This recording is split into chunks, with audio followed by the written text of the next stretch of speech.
Bueno, hoy vamos a hablar de los derechos indígenas en la legislación,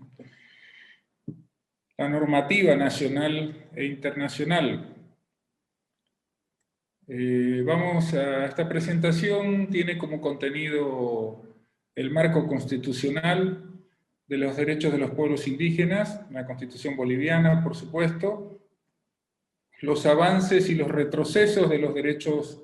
indígenas en el contexto del desarrollo de la misma Constitución,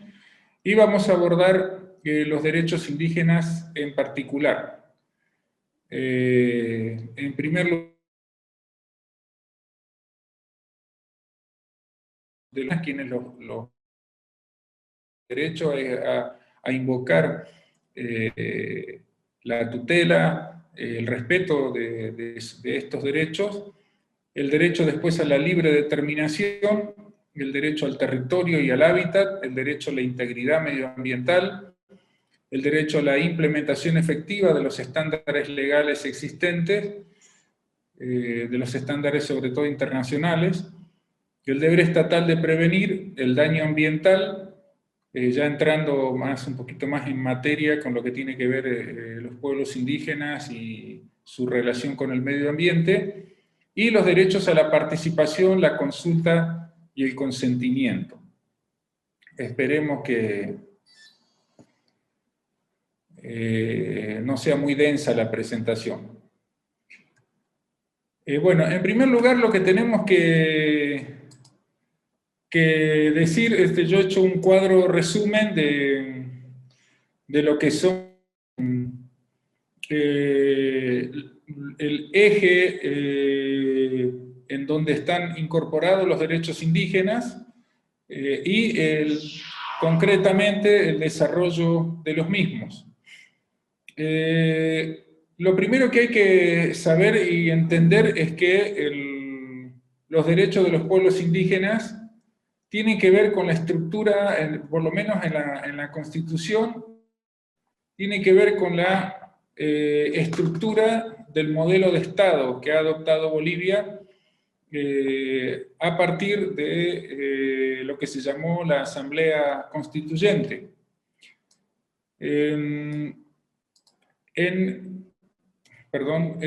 Dentro de este modelo de Estado y lo que tiene que ver con los pueblos indígenas, con los derechos de los pueblos indígenas establecidos en la Constitución, Bolivia se declara al mundo como un Estado plurinacional comunitario. En segundo lugar, este modelo de Estado tiene que ver con la declaratoria expresa de la preexistencia de los pueblos indígenas como base del reconocimiento de los derechos indígenas en la Constitución. Y señala un nuevo sujeto colectivo que ejercen los derechos establecidos para los pueblos indígenas, que es el famoso indígena originario campesino como una categoría única de composición mixta o de composición plural. En tanto es una categoría que incluye los indígenas que se autoidentifican, los de esta región de las tierras bajas, los originarios, que son los indígenas que así se autoidentifican en las tierras altas de Bolivia, y el campesinado, que si bien ha abandonado algunos elementos colectivos de la relación con la tierra y otros elementos de su cultura, sigue manteniendo su origen étnico-cultural indígena, que puede ser andino o de las tierras bajas. Entonces, este modelo de Estado es el que determina y es el que, digamos, moldea el texto constitucional y que es el que sirve de paraguas al resto de los derechos establecidos y comprendidos y le dan sentido, además, a estos derechos en el texto constitucional. En el caso de la declaratoria de Estado plurinacional, hemos avanzado a lo que era anteriormente un Estado social de derecho, un Estado que se lo analizaba como monoétnico y monocultural. Hemos avanzado a una forma plural, es decir, en donde existen no solamente las personas no indígenas o las personas mestizas o las que se autoidentifican como bolivianos, sino aquellos que descienden de otras culturas, de otras nacionalidades que existían antes de la creación del Estado boliviano, de la fundación del Estado boliviano en 1826.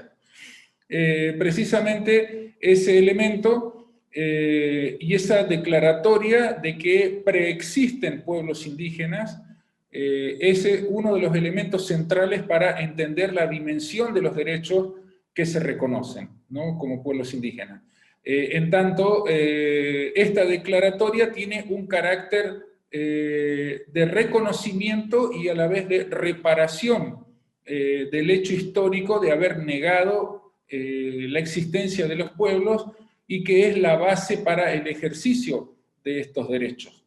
¿no? En tanto, ejercen unos derechos que devienen de antes de la creación del Estado boliviano y no como consecuencia de la creación del mismo. Y tenemos la emergencia de un nuevo sujeto que, si bien estaba en la anterior constitución, era un sujeto, el de pueblo indígena, en este caso indígena originario campesino, que era un sujeto derivado o de la normativa, digamos, de aquella constitución. En este caso, el carácter de la figura del pueblo tiene, como decía, como base la preexistencia, la declaratoria de la preexistencia. En el caso de, bueno, el otro elemento importante es la forma, digamos, y esto es importante para los temas que abordamos porque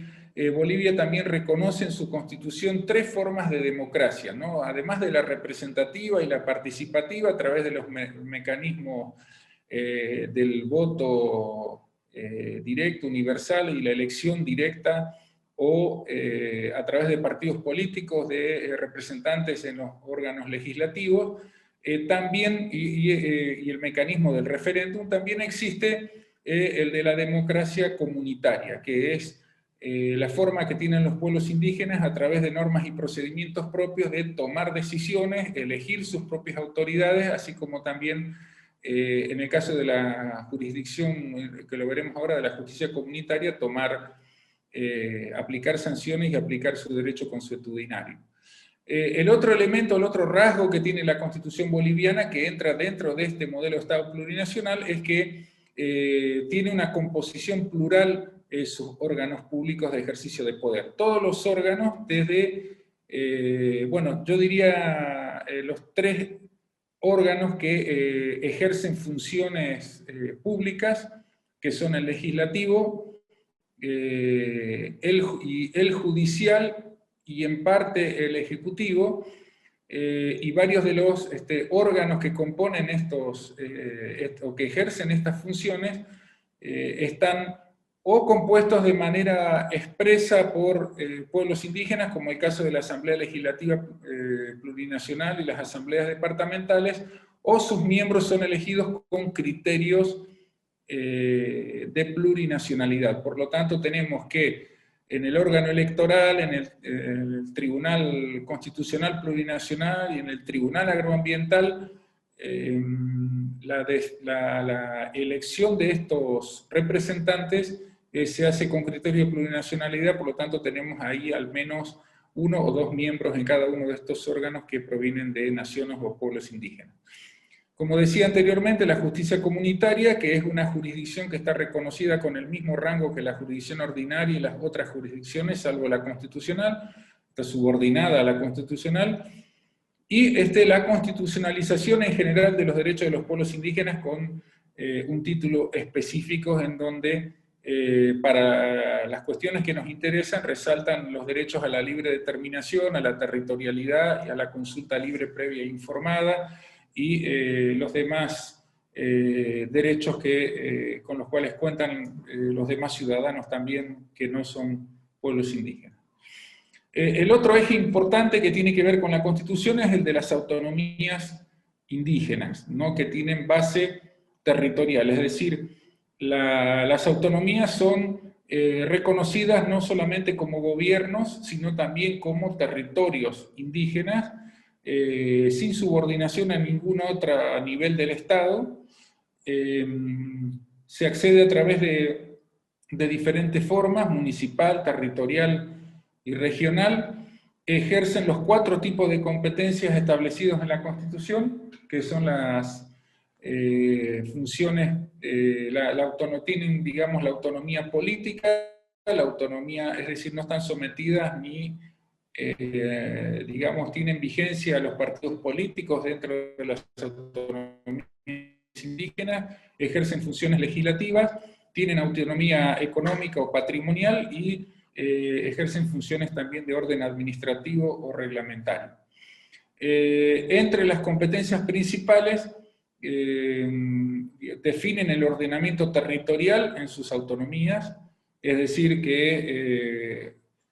pueden, digamos, definir usos de la tierra, así como también la distribución dentro de estas autonomías de cómo la tierra va a ser aprovechada, siempre respetando capacidad de uso mayor de la tierra, pero en el caso de definiciones estatales sobre distribución de tierras y otorgamiento de derechos, tiene que ser hecho en coordinación con los ordenamientos territoriales de estas autonomías, que no siempre se lo respeta. Tienen competencia exclusiva para llevar adelante los procesos de consulta libre, previa e informada. Pueden crear áreas protegidas propias y administrarlas, así como también pueden administrar y hacer uso y aprovechamiento de manera exclusiva de sus recursos naturales renovables. Con relación a los no renovables, tienen, como en los territorios indígenas, derecho a la participación en beneficios y al ejercicio de la consulta previa. Bueno, dentro de la Constitución también se han reconocido los territorios como propiedad patrimonial,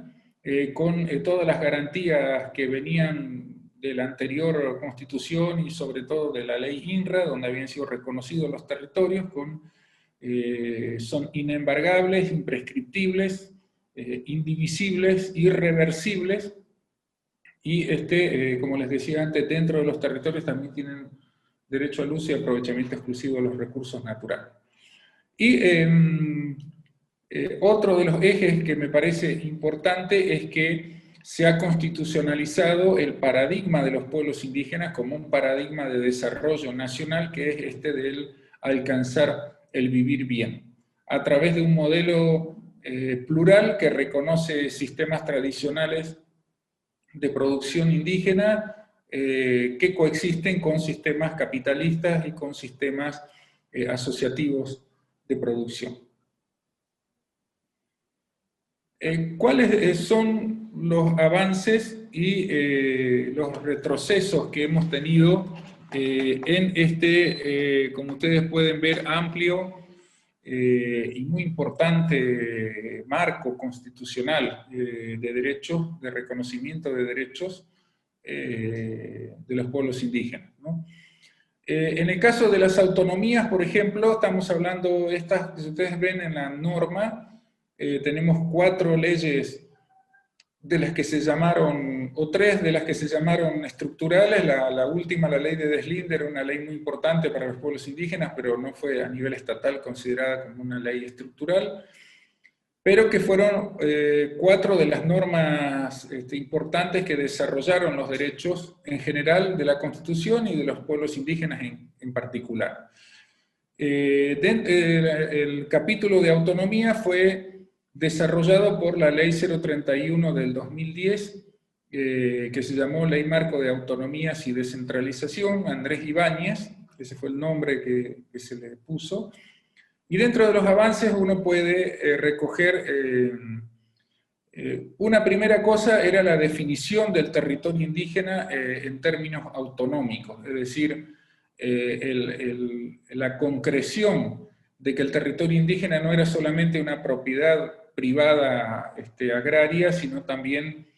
una forma de organización territorial del Estado. En segundo lugar, se aportó a algunas normas en donde los conflictos de límites con los municipios en el caso de creación de las autonomías indígenas, beneficiaría a los territorios, ¿no? Superando esta dicotomía entre municipio y territorio indígena, en el caso de la creación de la autonomía, y se estableció también un articulado de un régimen económico-financiero que también se lo remandó en primer lugar al censo de población y vivienda del 2012 y después de allí al pacto fiscal, y en el pacto fiscal lamentablemente no hubo buenos resultados para las autonomías indígenas, que han quedado en serias dificultades para autofinanciarse, ¿no? o por lo menos tener financiamiento estatal. ¿Qué podemos contabilizar como retrocesos dentro de los derechos indígenas dentro de la ley de autonomías? En primer lugar, los estatutos autonómicos, que es la norma fundamental con la cual digamos, se discute el modelo de autonomía, la forma de gobierno, y bueno, es la norma básica de organización de una autonomía, sobre todo del territorio indígena. Se la sujetó a estatutos, a referéndum, a un doble referéndum, ¿no? Un referéndum de entrada para el acceso a la autonomía y de salida una vez revisado por el Tribunal Constitucional. Acá yo digo, no solamente se establecieron dos referéndums, sino además se estableció la presunción de que las normas que redactan los pueblos indígenas tienen la presunción de inconstitucionalidad, por eso deben ser revisados por el Tribunal Constitucional, cuando la regla para cualquier norma a nivel nacional es que una vez adoptada, esa norma, como es el estatuto, se presume la constitucionalidad, y quien cree que es inconstitucional debe acudir al Tribunal Constitucional Plurinacional. Acá en el caso indígena es a la inversa, ¿no? Hay que ir para que se les diga si es constitucional o no. Después se estableció una serie de requisitos para el acceso incomprensibles, digamos, ¿no? Es un pueblo indígena, para acceder a la autonomía de su territorio, que está ya titulado por el INRA, tiene que pasar por lo menos por 12 etapas, ¿no? Y en varios casos tenemos procesos, y la ley es del 2010, hay más de 26 autonomías indígenas en trámite, solamente 4 han accedido. Estamos hablando que tenemos una década, además de las 2 décadas que tuvieron que transcurrir, o 3, como en el caso de los territorios del Beni, de la marcha del 90, han tenido que transcurrir 30 años para que les titulen, y ahora otros 10 más para que accedan a la autonomía, ¿no? Una cosa, un despropósito de requisitos. Y bueno, y se negó la posibilidad de que las autonomías indígenas superen los límites departamentales. Tenemos 4 o 5 territorios indígenas que van más allá, por hablar de algunos, ¿no? Que van más allá de los departamentos, como el caso del pueblo guaraní, el caso de los pueblos fundamentalmente amazónicos, que utilizan los ríos como elemento de vinculación entre comunidades, porque tienen sus comunidades a ambas veras de los ríos, y estos ríos en algunos casos son límites departamentales, y esto les condiciona el ejercicio de su autonomía, porque la ley lo ha puesto como límite, un óbice. Después la ley del órgano electoral, es importante la creación del Servicio Intercultural, el CIFDE, Fortalecimiento Democrático, porque ahí se supervisa los derechos electorales de los pueblos indígenas, aunque en el caso se ha puesto un artículo en el que la consulta previa, si no es supervisada con el órgano electoral, no es válida, por lo tanto ahí se transgrede el derecho a la libre determinación. La ley del régimen electoral, que si bien ratifica los mecanismos constitucionales de composición plural, en el caso, como decíamos recién, la democracia comunitaria está un poco bajo la tutela del órgano electoral plurinacional. y la ley de deslinde jurisdiccional, que si bien reafirmaba la jurisdicción indígena que está en la Constitución, se provocó un drástico recorte de competencias. En todos estos casos, estas normas han supuesto también para el caso del ejercicio de competencias, defensa de sus derechos, en el caso en el que colisionan con los derechos ambientales de los pueblos indígenas. Esta normativa un poco paulatinamente se fue enfocando en tratar de socavar los poderes que tienen los pueblos indígenas para poder defenderse de este tipo de situaciones, ¿no? De agresiones o de vulneraciones a su derecho al medio ambiente, a un medio ambiente sano. Ya yendo más a la reglamentación de ciertas normas, ya tenemos, sobre todo ustedes fíjense los años, estamos hablando que el desarrollo, la Constitución es del año 2009, el desarrollo inicial, digamos, estructural, responde a las 5 o 6 primeras leyes que fueron en el primer semestre y parte del segundo del 2010. Ya en el año 2014-2015, estamos hablando post-conflicto del TIPNIS, que ya lo deben haber visto con otro módulo, ustedes vean que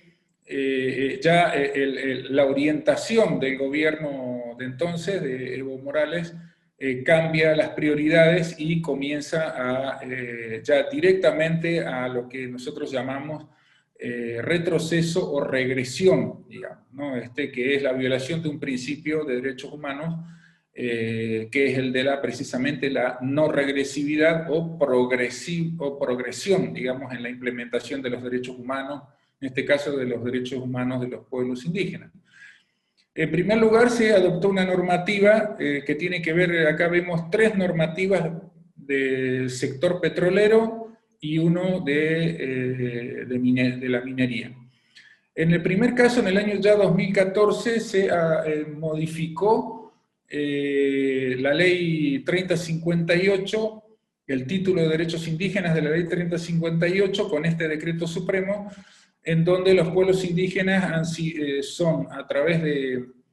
este decreto, cercenados en la capacidad de negociar las compensaciones por operaciones petroleras en sus territorios.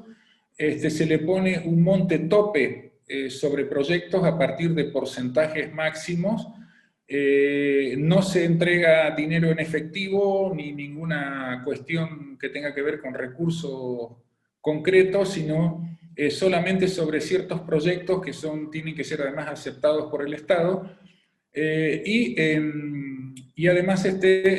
digamos, se imponen las decisiones que tienen que ver con conflictos internos de las propias comunidades en caso en que entre ellos haya alguna desaveniencia respecto a las definiciones. Digamos, ¿no? El Estado siempre tiene la última palabra.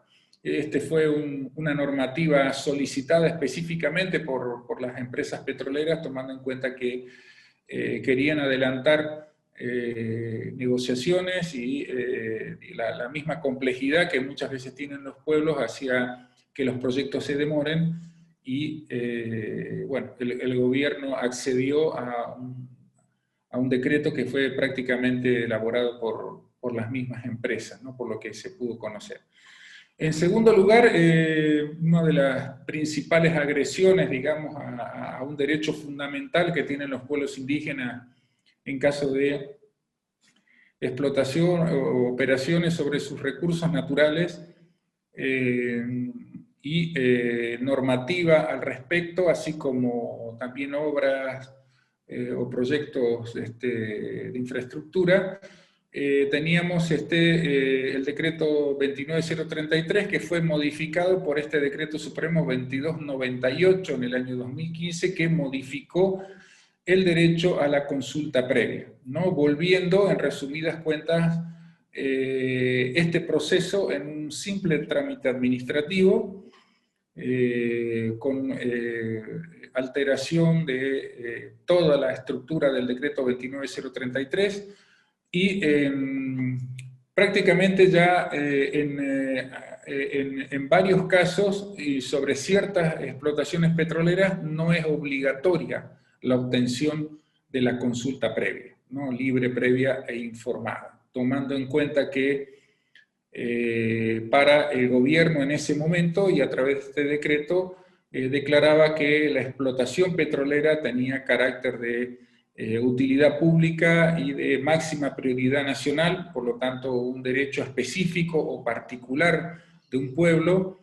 o de un determinado pueblo o comunidad no puede sobreponerse al interés general o mayor que supone la explotación petrolera, que financia, como se sabe muy bien, las arcas nacionales, los bonos y una política concreta social, ¿no? Retrotrayéndonos a discusiones de los años 90 sobre la índole y el carácter que tienen los derechos de los pueblos indígenas y por supuesto pasándose por encima del carácter plurinacional del Estado boliviano. El otro decreto también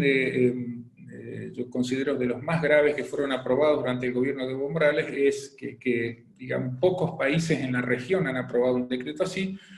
es el decreto 2366 que prácticamente deroga el régimen de protección de las áreas protegidas establecidos en la Constitución, vulnera el sistema, el SNAP, que se llama el Sistema Nacional de Áreas Protegidas, permite una serie de operaciones de exploración y explotación de cualquier tipo en todas las áreas protegidas, salvo en los santuarios naturales, y hace prácticamente innecesario la ley de medio ambiente, considerando que lo que se impone son otra vez el interés y la prioridad nacional de este tipo de operaciones por encima del medio ambiente. Y tomando en cuenta para pueblos indígenas que buena parte de las 22 áreas protegidas, al menos 20 se superponen, de las nacionales por lo menos, 20 se superponen a territorios o comunidades indígenas o campesinas. En el 2015 también se adoptó la ley 535, que es la ley de minería, igual estableciendo un capítulo sobre consulta previa para el sector minero específico, en donde se vulnera el carácter libre, previo e informado de la consulta, y la consulta otra vez es un mero requisito, y incluso el agua, que es declarado por la Corte Interamericana de Derechos Humanos como un derecho conectado directamente con el derecho a la vida de los pueblos indígenas, ha sido subordinado a las actividades mineras, es decir, cuando una determinada actividad minera necesita de este tipo de recursos, puede concesionarlo en su favor, privando a una comunidad del acceso a este recurso, digamos, de un agua potable y con posibilidades en calidad y en cantidad suficiente de acceder a ella. Bueno, hasta aquí entonces más o menos este es el marco en el que nos encontramos hasta 2015. Podríamos agregar aquí que como desarrollo de esta ley minera se adoptó en 2016 una resolución ministerial en donde refuerza el carácter de proceso administrativo, digamos, de cumplimiento de requisitos de la consulta previa, y en 2020 una otra resolución hace aún más expedita la otorgación de los derechos mineros, en donde la consulta es financiada por los operadores y vuelta solamente un requisito totalmente formal, considerando los precios altos de la minería que teníamos a principios de año. Bien, ahora avancemos en lo que son los derechos indígenas en particular, ¿no? Ahí teníamos más o menos el marco normativo constitucional, legal y reglamentario con sus retrocesos. Vamos a hablar un poquito de la normativa internacional. En primer lugar decíamos que tenemos un nuevo sujeto, es un sujeto colectivo. Sabemos que la Constitución, la normativa inicialmente, desde los inicios, digamos, del, del Estado y del derecho, ha tenido siempre como centro el individuo, la persona, generalmente hombre, hasta que se reconoció los derechos de la mujer, pero el hombre es el sujeto principal al cual se le reconoce y se le da posibilidad y capacidad plena de ejercer derechos. De un tiempo a esta parte son también sujetos colectivos los que ejercen derechos, en este caso son los pueblos. El sujeto pueblo, digamos, que fue reconocido, tiene origen internacional. Nosotros, para referirnos a los pueblos indígenas, tenemos que hablar del reconocimiento como sujeto en el convenio 169 de la OIT, que es un convenio internacional de Naciones Unidas, concretamente de la Organización Internacional del Trabajo, que sustituyó el convenio 107 del año 1957. Se aprobó en 1989, está vigente en el país desde 11 de julio de 1991, cuando fue ratificado por Bolivia. Entonces, el artículo primero de este convenio resuelve quiénes son los pueblos indígenas. Muchas veces nos preguntamos, pero bueno, cualquiera puede ser indígena, los chiquitanos, los guarayos, los movimas, se dicen por ahí, que se autoidentifican como pueblo. Hay dos elementos para determinar si estamos frente a un pueblo indígena o no. Hay un elemento objetivo y hay un elemento subjetivo. El elemento objetivo está definido por el numeral B de este primer artículo. Y dice que son los pueblos indígenas, o se aplica este convenio a los pueblos que en países independientes son considerados indígenas por descender de las poblaciones que habitan en el país, es decir, son descendientes de aquellos pueblos que habitaron antes de la constitución del Estado, o vivían en una región geográfica a la que pertenecía el país en la época de la conquista, cualquiera que sea su situación jurídica en este momento. Entonces tenemos un primer elemento que necesariamente los pueblos o las personas que se consideran indígenas tienen que ser descendientes de las poblaciones que habitaban en el país. Por lo tanto, no cualquiera puede autoidentificarse como indígena y reconocérsele sus derechos, sino ese elemento objetivo tiene que estar. En segundo lugar, es importante que conserven todas sus instituciones o parte de ellas, no necesariamente todas. Por eso entran en esta categoría los campesinos, ¿no? Que es una categoría que no es étnica, antropológica, sino es socioeconómica. Pero, digamos, conservan parte de las instituciones de los pueblos indígenas, ¿no?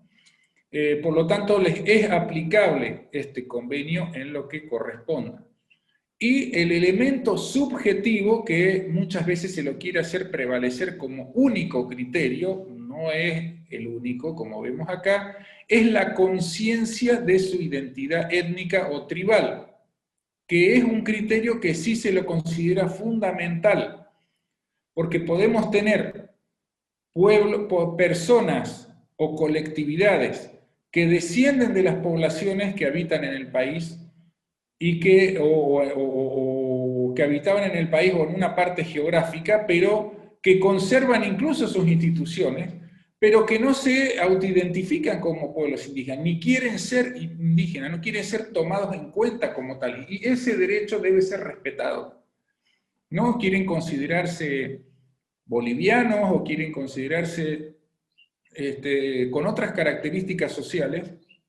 Por eso es que el convenio establece de que esos elementos objetivos se los debe complementar con el elemento subjetivo, que es el de la conciencia, o es el de, como nosotros le llamamos, el de la autoidentificación, es decir, el que ellos se consideren como tales. Y esa autoidentificación no pasa por un reconocimiento estatal, no corresponde al Estado decir quiénes son o no son los pueblos, sino verificar los requisitos y tomar acto del autorreconocimiento que estos colectivos o personas hagan. Bien, entonces estos son los sujetos, ¿no? Por lo tanto, son poblaciones que descienden, digamos, o que habitaban en una determinada región en la época de la conquista o la colonia, y digamos, lo importante es que, como decíamos hace un rato, la Constitución establece que la preexistencia o la existencia precolonial, como le llama la Constitución, y el dominio que han tenido ancestral de sus territorios son los elementos que fundan el reconocimiento de los demás derechos. Es decir, la preexistencia o la existencia precolonial de los pueblos indígenas es el que funda el derecho a la vez a la libre, es una precondición para el reconocimiento del derecho a la libre determinación y a la autonomía, ¿no? Están todos estos elementos ligados. Por eso es bien importante definir primero quiénes son los pueblos, quiénes son los sujetos, y después en qué medida esa preexistencia hace posible el ejercicio de los demás derechos, empezando por el de la libre determinación. Si no hay preexistencia, no hay libre determinación, y viceversa. Son condiciones recíprocas y sine qua non. Y entremos al primer derecho, digo yo, o decimos los que trabajamos con derechos indígenas, el derecho madre, digamos, el derecho del cual dependen el resto. El resto, podríamos llegar a decir, son como derechos derivados de este principal, ¿no? Que es el derecho a la libre determinación. El derecho a la libre determinación tiene que ver,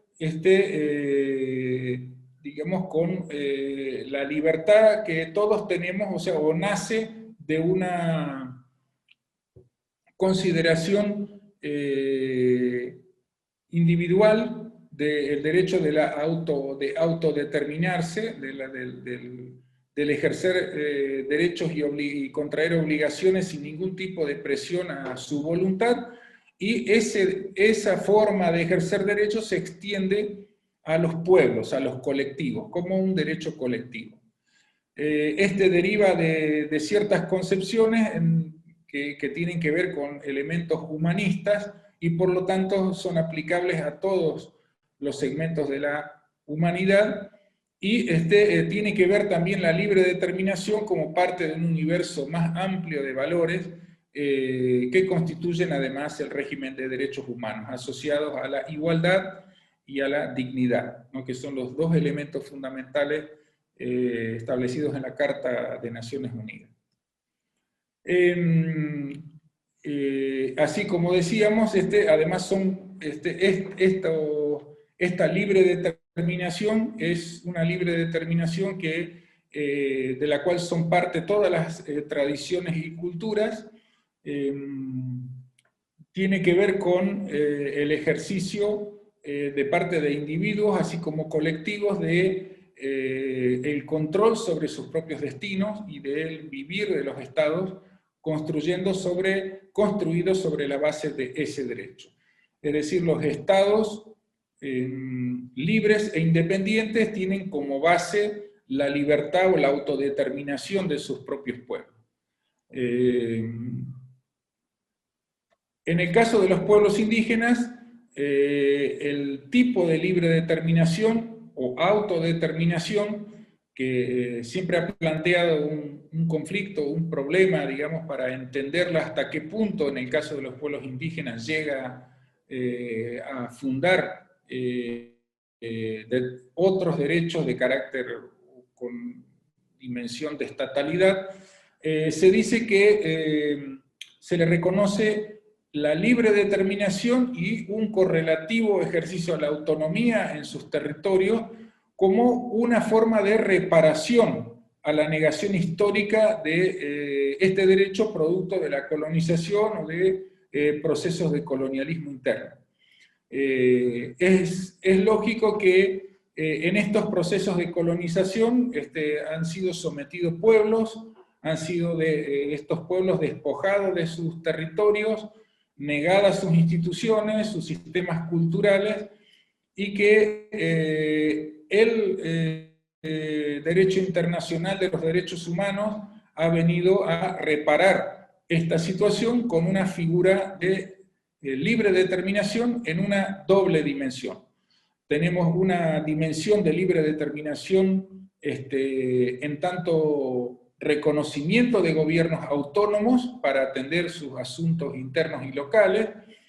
y en una dimensión de implicación participativa, para participar libremente en la construcción de las instituciones del Estado en donde habitan. Es decir, los pueblos, por lo tanto, tienen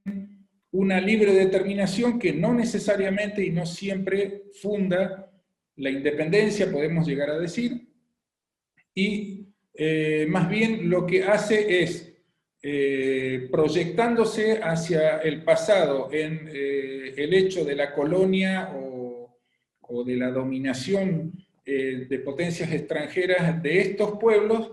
ese hecho histórico basado en la preexistencia funda los derechos a que se le reconozca la autonomía y se le reconozca la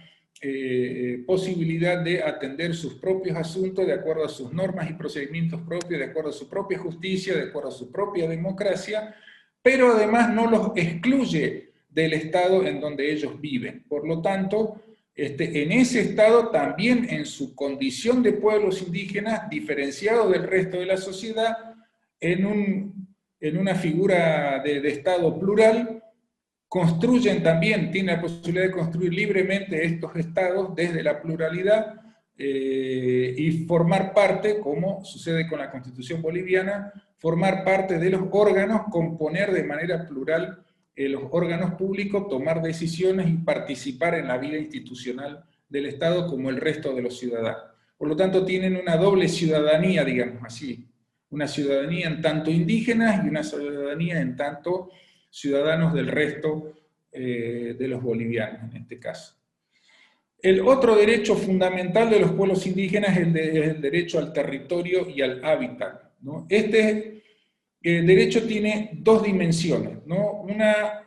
también que lo recogemos de la legislación internacional, del Convenio 169, una que es la dimensión material, es decir, se trata de la tierra, el territorio y el conjunto de recursos que le proveen a su reproducción social y cultural. El artículo 13 establece, además, que incluye no solamente el territorio, sino la totalidad del hábitat de las regiones de estos pueblos que ocupan de una u otra manera, es decir, la tierra, el territorio, los recursos naturales, pero en un aspecto integral, y una otra dimensión que es la dimensión inmaterial, es decir, la relación especial histórica, social y cultural que liga a ese territorio con esos pueblos, ¿no? El territorio en términos materiales, de acuerdo a dos últimas sentencias de la Corte Interamericana de Derechos Humanos aquí en el Paraguay, de los pueblos Aguastigni y Yaque-Aixa, estableció la Corte que no necesariamente tienen que ser usados actualmente esos territorios para ser reconocidos, sino si existen pruebas de que fueron de ellos esos territorios y de los cuales fueron violentamente despojados, ellos tienen derecho a volver a esas tierras y por lo tanto los actuales propietarios expropiárselos y devolvérselo a los pueblos indígenas. Son sentencias del año 2010 y 2015. Esta dimensión inmaterial del territorio también, como yo les decía, es esta relación especial. En realidad, el derecho internacional tutela esa relación especial, que se mantenga esa relación, ¿no? Que tiene que ver con elementos históricos, culturales, espirituales, de mitos y leyendas, ¿no? Y el convenio 169 precisamente dice que se debe respetar la importancia especial para las culturas y valores espirituales de los territorios, de los pueblos interesados, que reviste su relación especial con las tierras o con los territorios o con ambos según los casos, que ocupan y utilizan de alguna u otra manera, en particular los aspectos colectivos de esa relación. O sea, no estamos hablando de relaciones no solamente personales o de determinado grupo, estamos hablando del aspecto colectivo, que es reconocida por todos esa relación.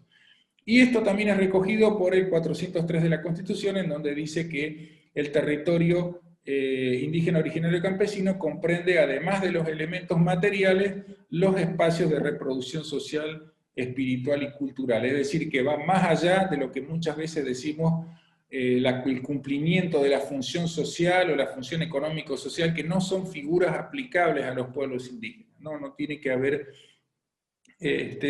cuestiones productivas o cuestiones de alguna otra naturaleza para probar que eso es de ese pueblo, ese territorio es de ese pueblo. Lo que se debe probar es que la relación que tengan con ellos, con ese espacio, se mantenga todavía.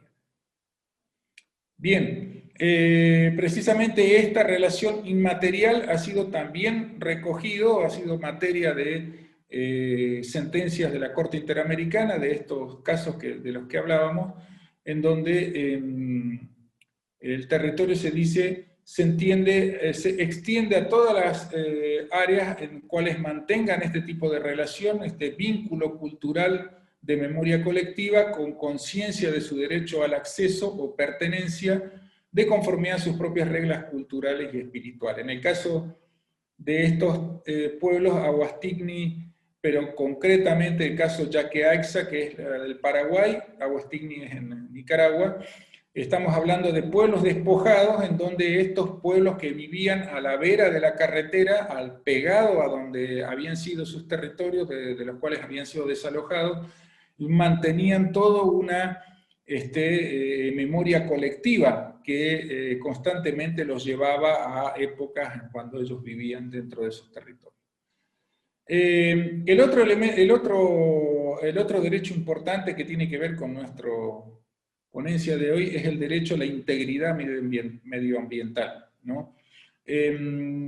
La protección aquí de los recursos naturales presentes en los territorios es necesaria para garantizar de manera integral otros derechos fundamentales que están conectados, con los cuales están conectados. Es decir, no hay derecho a la vida, a la dignidad, a la integridad personal, a la salud, a la propiedad o a la privacidad o a la información si el medio ambiente no está de manera correcta protegido. O en el caso de una agresión al medio ambiente, es muy probable que la vida, la dignidad y la integridad personal, la salud, etcétera, estén puestos en riesgo, ¿no? Por lo tanto, es el carácter integral que tiene el medio ambiente y que juega con relación al respeto de los pueblos indígenas. Estos derechos resultan afectados cuando determinados procesos se dan en los territorios, como fundamentalmente en nuestras regiones, la deforestación, los incendios, por lo tanto también la contaminación de las aguas, la depredación de la fauna silvestre, y los elementos con los cuales la reproducción económica, social, cultural y espiritual se ve alterada a partir de este tipo de fenómenos. Por lo tanto, el Estado en este caso está obligado a adoptar una serie de medidas preventivas para que el medio ambiente de los pueblos indígenas sea protegido, en tanto la conexión que tiene con estos otros derechos fundamentales. El otro derecho es que, digamos, es un derecho que se transforma en una obligación de parte del Estado a implementar una normativa positiva en general de protección de los derechos de los pueblos indígenas y en concreto de los normas ambientales que protejan los territorios indígenas. Normas que garanticen el cumplimiento de las normas ambientales, sobre todo aquellas que tienen que ver con prevenir que proyectos de exploración, explotación de los recursos naturales o de obras de infraestructura vengan a alterar los elementos que tienen que ver con el territorio indígena y los derechos de los pueblos indígenas. En este caso, la Comisión Interamericana de Derechos Humanos viene exigiendo, y los pueblos indígenas, por lo tanto, también de manera insistente, a que los estados ratifiquen las principales convenciones o normas internacionales que protegen sus derechos. Por eso, en gran medida, la lucha de los pueblos indígenas durante las primeras décadas, las últimas décadas del siglo XX, han sido no solamente por denunciar su situación, sino porque se reconozca la normativa internacional dentro de sus propios países. La primera fue el convenio 169 de la OIT, en tanto su carácter de tratado y la vinculabilidad que tiene respecto a la comunidad internacional y como norma interna, fue uno de los primeros grandes logros en prácticamente todos los países de América Latina que este convenio sea ratificado, y el segundo momento de lucha de los pueblos indígenas fue exigir a los estados nacionales la implementación, el respeto constante, digamos. Por eso después vamos a ver en los procesos internacionales que estas normas juegan un papel fundamental, digamos, porque es en el marco de los cuales se mueve el respeto de los derechos indígenas. El otro elemento, como señalamos hace un rato, es el deber estatal de prevenir los daños ambientales, ¿no? Y no solamente se lo previene con la adopción de normativa y de medidas, sino también con medidas específicas que impidan el desarrollo de determinadas actividades que pongan en riesgo. Digamos, acá no estamos hablando solamente de que el Estado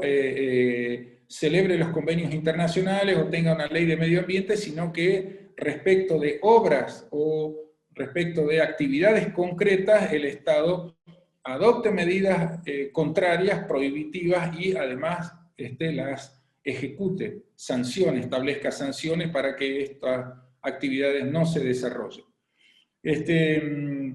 Y además el Estado, y por lo tanto los pueblos indígenas, tienen el derecho de exigir que los Estados adopten acciones inmediatas para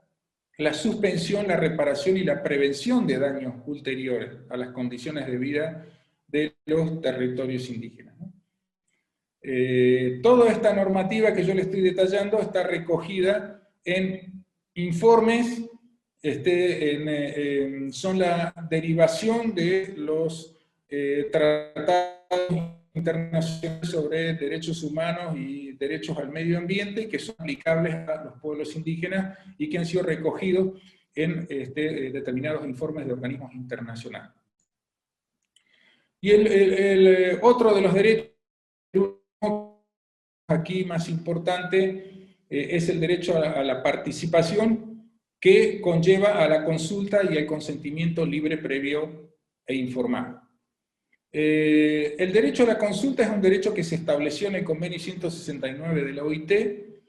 el cual establece que los gobiernos tienen que establecer o mantener procedimientos con miras a consultar a los pueblos indígenas a fin de determinar si los intereses de estos pueblos serían perjudicados y en qué medida, antes de emprender o autorizar cualquier programa de prospección o explotación de recursos existentes en sus tierras. Estas formulaciones están combinadas también con la Declaración de Naciones Unidas sobre los Derechos de los Pueblos Indígenas, que es la otra norma aplicable, la consulta, como ustedes ven aquí, está establecida como un proceso, ¿no?, que el Estado está obligado a llevar adelante, así como también la consulta es un derecho de los pueblos indígenas de exigirlo a que los Estados los lleven adelante. Estas consultas, como decíamos hace un rato, el Estado boliviano las ha vuelto un procedimiento administrativo, un procedimiento de cumplimiento de requisitos. Sin embargo, la normativa internacional establece que los estados tienen que consultar mediante procedimientos apropiados, es decir, a través de procedimientos culturalmente adecuados al pueblo en concreto. Si estamos hablando de determinados pueblos que conservan en gran medida su lengua, tiene que ser llevado adelante a través de sus propias lenguas, a través de sus instituciones representativas, es decir, no pueden ser arrancados de sus comunidades y llevados a otros escenarios, sino donde funcionan sus instituciones representativas, aplicando sus propias normas y procedimientos, y además deben ser llevados adelante de buena fe, de manera apropiada a las circunstancias, ¿no? Y con la finalidad de llegar a un acuerdo o lograr el consentimiento. Por eso se le llama consulta y el consentimiento libre, previo e informado. El carácter libre tiene que ver con el principio de buena fe, así como también el carácter de informado. Es decir, antes de adoptarse cualquier medida, los pueblos tienen que estar informados de qué proyecto se va a hacer, de los estudios de impacto ambiental que se realicen o se van a realizar, así como también la dimensión del impacto de la obra, plan, proyecto, exploración o explotación, para que de manera informada ellos adopten una decisión y otorguen su consentimiento. Y aquí se ha jugado mucho el tema de si el consentimiento implicaba veto. El poder de veto, de acuerdo a sentencias del Tribunal Constitucional de Bolivia, está permitido en caso en el que la obra, plan o proyecto ponga en riesgo la vida o la integridad de los pueblos interesados, en el caso que implique un traslado de la comunidad o de parte de ella, producto del proyecto que se quiere llevar adelante, o que el impacto sea tal que altere de manera definitiva las formas de vida de ese pueblo. En estos casos, si el pueblo no otorga el consentimiento, prácticamente el Estado lo que tiene que hacer es o replantear el proyecto o incluso llegar a cancelarlo, ¿no? De acuerdo a la normativa internacional y al estándar más alto internacional reconocido para este derecho. Entonces, en este caso habríamos llegado hasta aquí con esta primera presentación. Muchas gracias.